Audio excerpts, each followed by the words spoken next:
First one that we're going to talk about is from the University of Georgia, baby. Jordan Davis, number 99.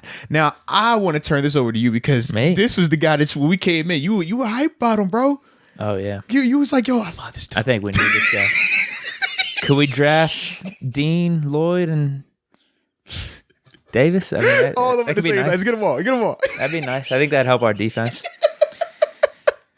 Dude. Oh, man. I know Hampton was a big deal for us being at nose tackle, but Hampton wasn't 6'6" like this guy.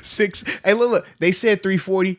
That man like 360, 370, bro. I'm not hearing this 340. Nah, bro. My man is a load.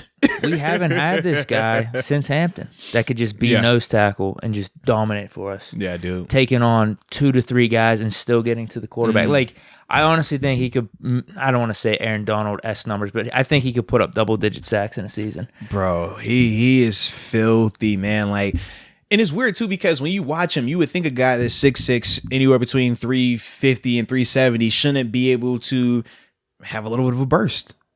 You know, you would think that they should be like slugs and just super slow, but that's not the case when you watch Jordan. Jordan, I mean, the strength and size jump out on tape, but you watch him when he's deciding to rush the passer. He is not going to give you a ton of moves. He is I'm going to put my foot in the ground, get off this ball, put 2 hands on you and walk you back to this quarterback, and there is nothing you can do about it. When he decides to do that, man, I haven't seen a guy block him on tape.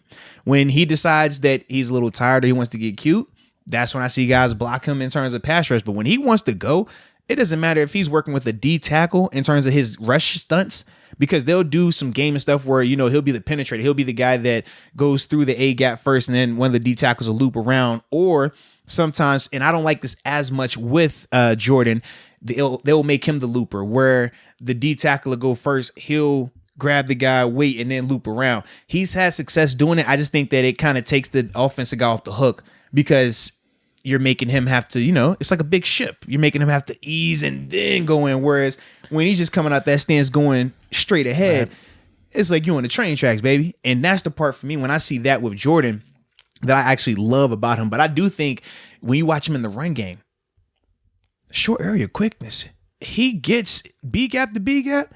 Man, he is patrolling that area. It is very hard to run on them. And that's ultimately, like, Georgia's defense looks so dominant at times because it's like, yo, you can't get around this guy. And then when you do, you got N'Kobe Dean and Channing Tittle and Quay Walker. I'm like, yo, they were filthy in the inside part of their defense, man.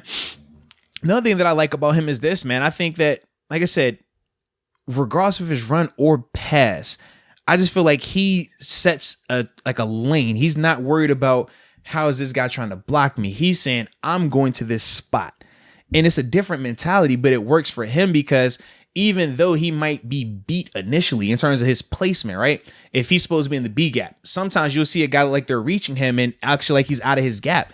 But because he is just committed to going this direction, whoever's there is getting knocked out the way. He's taking guys even on the wrong side and still making plays because of how strong and how physical he is.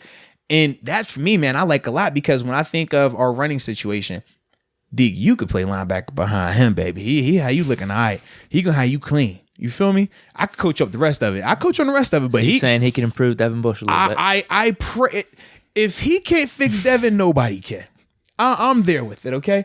Because that's what he brings in terms of how he can clean it up and just, like I said, man, eat up space, be productive, and not just eat up space, but actually come off of the block and make the tackle. That's another thing that I like about him. He uses his hands when he's fresh. When he's tired, not so much.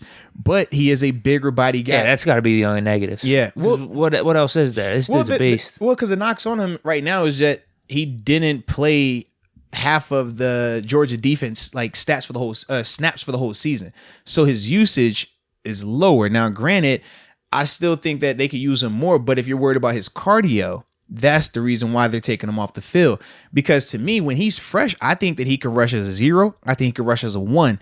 He will align at times as a 3-4 DN. That's like Cam Hayward and Tuitt. He can get away with it. I personally don't like him there. No, just put him at nose tackle. Right. The whole I don't time. like him there, but just highlighting the positional flexibility with that.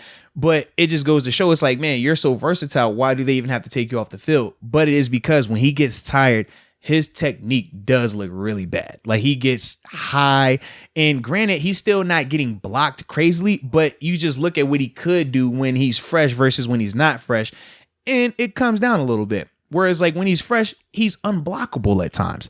It's almost like, it looks like the 14-year-old playing with like the 13-year-olds, like, or excuse me, the 15-year-old playing with like the 12-year-olds. It just looks like it ain't supposed to match like that. But when he gets tired, he starts playing high. He doesn't shoot his hands as much, and then you'll see him not give up movement, but just in the sense of not be dominant.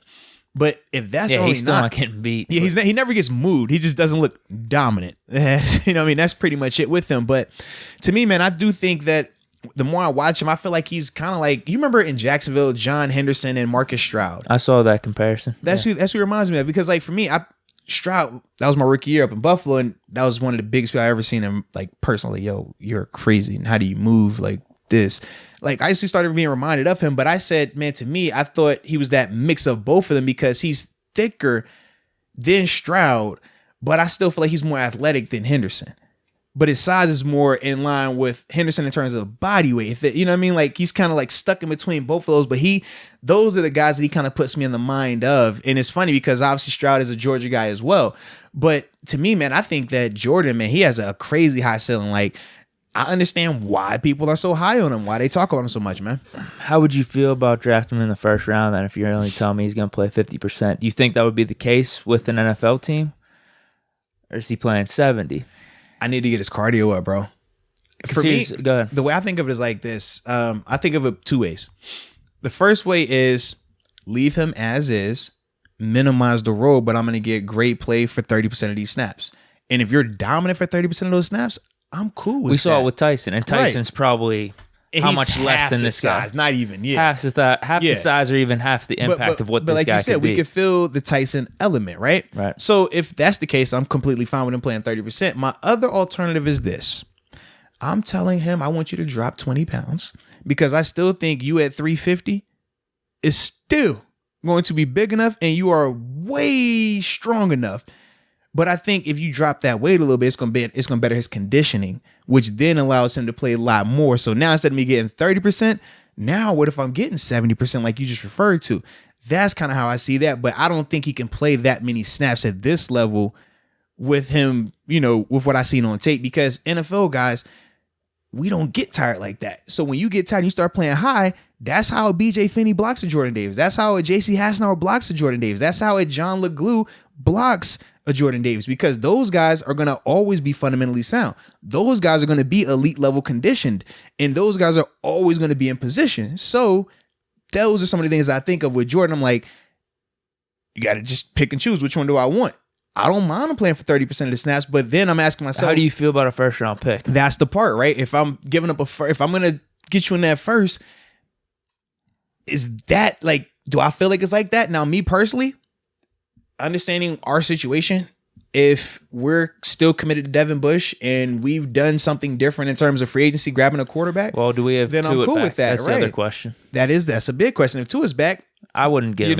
You're not tripping. We got on Tyson, it. Tua, Cam. We could run with that. But there is a big question mark in terms of today. Tua back, yes or no? Do you know? No, I don't. If I had to lean one way, it's no. But we need to know at some point here. But that's the thing, because we don't know. That's why I can't say yay or nay if I'm taking him in the first. If I don't have Tua, I don't have Tyson, heck yeah, I'm taking him in the first. But if I do have those guys, well, now I'm like, you know what? I don't think I need to get this guy because I got two guys that I know can ball.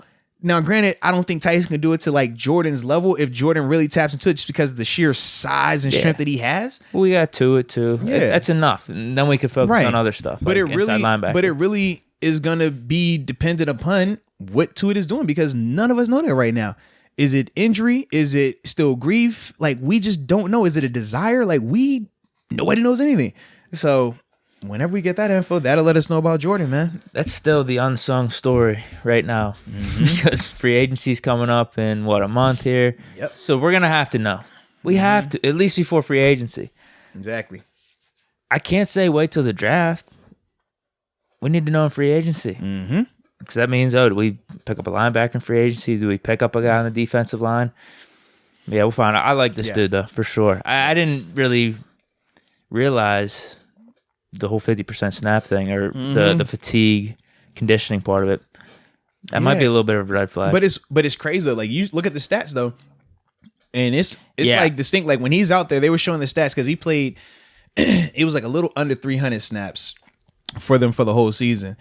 And on run plays when he's out there, 2.3 or 2.2 yards per play. When he's not out there, it was like 3.7, 3.8. And then it was another stat that was up there, and it was another one of those, like, you could just see almost a whole 1.5 yard, 2 yard difference of him being out there versus not out there for their defense. So when I think of that, I'm like, the impact, the productivity is there. You can see it. But the question is, for a first round draft pick, because that's where you're going to have to go to get him. You're going to have to get him in for. He's not going in the second round. No matter all this condition I'm talking about right now, he's not going in the second round.